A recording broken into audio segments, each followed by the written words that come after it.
After nearly 27 years, the mystery of what happened to Jacob Wetterling is finally being solved. And neighbors in the area of rural Stearns County where the boy's remains were found say they are shocked.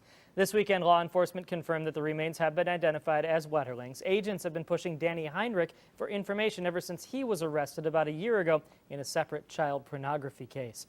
Jacob was 11 years old when he was kidnapped by a man wearing a ski mask in October of 1989 near St. Joseph. He was biking home from renting a movie with his brother and a friend. And as you just heard, there is a sense of shock right now that the case is finally being solved after all this time. To go along with the sense of sadness, as Nina Maioni shows us, there's an effort to support the Wetterling family. A packed courtroom in Minneapolis was heavy with emotion today as the Wetterling family and supporters heard firsthand the explicit details of what happened to Jacob Wetterling 27 years ago. As part of a plea agreement, Danny Heinrich told his story in the federal courtroom today, and while it was difficult to hear, as the lead prosecutor put it, finally, we know the truth. Children. Matt. Didi, thank you very much. Prosecutors say they did consult with Jacob Wetterling's family and got their approval for that plea deal, even with all sides knowing it would only mean 20 years in prison for Heinrich, but also knowing it would finally give everyone answers. We are watching also tonight as strong storms move in, bringing the possibility of flooding. Yeah, well, if it's the unofficial end of summer, it might as well feel like it. Exactly. All right, thanks, Brendan. Well, here is a question we don't often get to ask in our part of the country. Did you feel that earthquake? Well, it turns out many people did after the ground shook in Oklahoma. Meet one couple telling us they felt the tremors in North Iowa coming up. We have now 2 months until Election Day, roughly, and I was thinking that this is the time when things really start to pick up steam and the candidates try new things. And I'm curious about two different things. One for Donald Trump. Is he actually going to start spending some money on advertising and campaign staff because he's lagging Clinton severely in those areas? And then are we going to start to see Hillary Clinton more often? It seems that she's kind of doing a wait out the clock approach right now. And the American people. And that's something I'm sure Donald Trump will be jumping on at some point. Now, one other thing that he's doing that not a lot of Republicans have in at least recent decades is really going strong for the African-American vote and saying essentially, well, literally in some cases, what do you have to lose by going with me? Is that something that's going to get traction? Today, Patty Wetterling says her family is grieving and they are not ready to speak about the latest developments.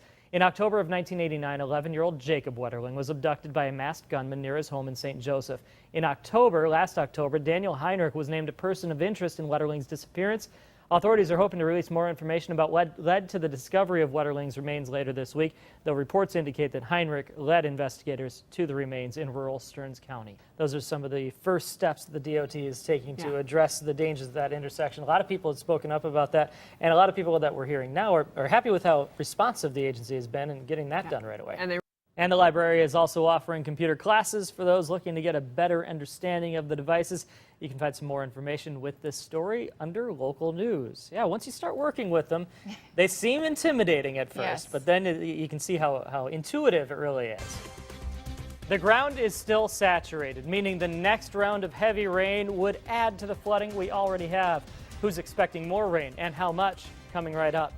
First, though, tonight, the school year is now underway in both Iowa and southern Minnesota, and we are looking into how local districts are keeping the water supply safe. In Minnesota, schools are encouraged to test for lead every 5 years. Some of those tests are turning up high levels. We have a team report on this covering multiple states.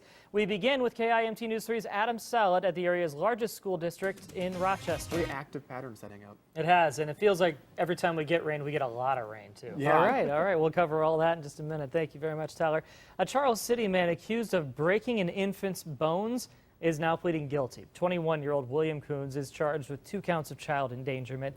Authorities say he broke a baby's ribs and hurt the infant's arm last year. He's set to be sentenced next month. 2 facilities in our area went through lockdowns today for different reasons. The Austin Law Enforcement and Justice Centers were put on a lockdown after a Moore County employee reported a man with a gun. Ultimately, no threat was found, and the lockdown was lifted a short time later. Also, the Hampton-Dumont Community School District briefly went into lockdown this afternoon. The superintendent tells us a burglary was reported near the middle school, and the suspects were apparently running in the school's direction. Police told them the scene was safe about 20 minutes later, and that lockdown was lifted. Well, the rain that we've seen across the Midwest this week is now being blamed for a rollover crash involving a school bus. Take a look at the footage taken yesterday in southern Iowa. The Clark County Sheriff's Office says 7 students were hurt when this bus rolled off the road and into the ditch. Deputies say the driver lost control on a curve. Rain had left the rural road covered in mud. The State Patrol is still investigating that crash.